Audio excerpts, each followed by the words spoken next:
बिस्मिल्लाहिर्रहमानिर्रहीम अस्सलाम वालेकुम मैं आउन मोहम्मद तुस मेरा यूट्यूब चैनल है तो मैं विलेज लाइफ अज दे व्लॉग च असां तो अपने अज सैर करो इस वास्ते दरिया चनाब दी ते दरिया चनाब दोस्त आदे बयान के दरिया चनाब चढ़ गए मतलब पानी ज़्यादा फ्लड आने का चांस लेकिन इतना आने के नाल पता लगे हाली फिलहाल कोई चांस क्या नहीं ते आए से असां तो दरिया चनाब फिर मैंने से मजीद जड़ा ना तो दसे ये सिपर लगा हुआ है सारे दरिया चनाब नाल क्योंकि इन्हें बहुत खतरा होंगे ये तुस दरिया चनाब की पोजिशन लेते पे हो तेजी काफ़ी है तो ये किश्तियाँ जड़िया ना तो किश्तियाँ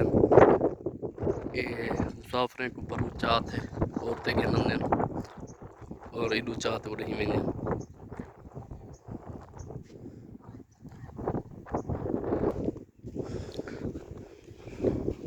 दे पे तुसा क्योंकि मौसम बहुत इंजॉयमेंट का मौसम है तो तुसा दे पे बादल की पोजिशन क्योंकि बारिश ताज़ा थी पी है मुझे जड़े बारिश थी नहीं खड़ी है जिन वजह तो असा आज दोस्त जड़े फिर टुरन फिरन है वजह से कुछ दोस्त जड़े मछलियाँ पकड़ी खड़न छोटा मगटिया जल्द दे तू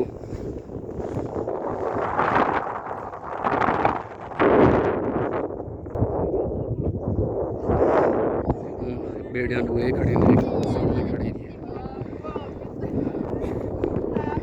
जूम करते शायद असा तो को दिखा सकूँ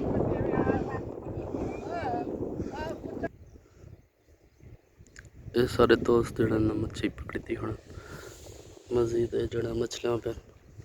केड़े हैं काका ये मच्छियाँ सिंगारा ओ खग्गा खग्गा तो बी केड़ी है सिंगारा मल्ली मच्छी को आदन मल्ली को ये केड़ी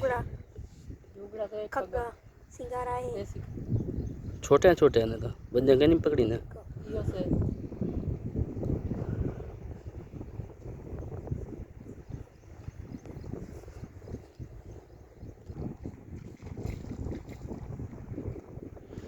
केड़ी है हुन जड़े चार दवाई खग्गा देसी उते वो लू सिंगारा ते जड़ी हुन पकड़ है ये परली डूंगरा है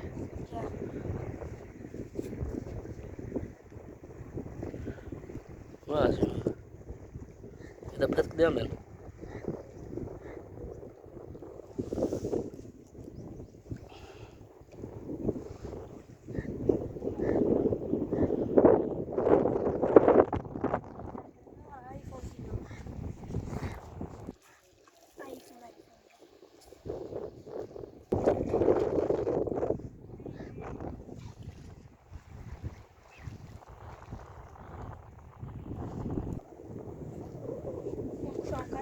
छोड़ दी जड़ी ना सूरत हाल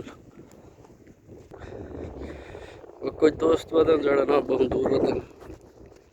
मच्छी दे शिकार वगैरह करने वदन ते जड़ी मच्छी असां तो अपनी खाइए से ते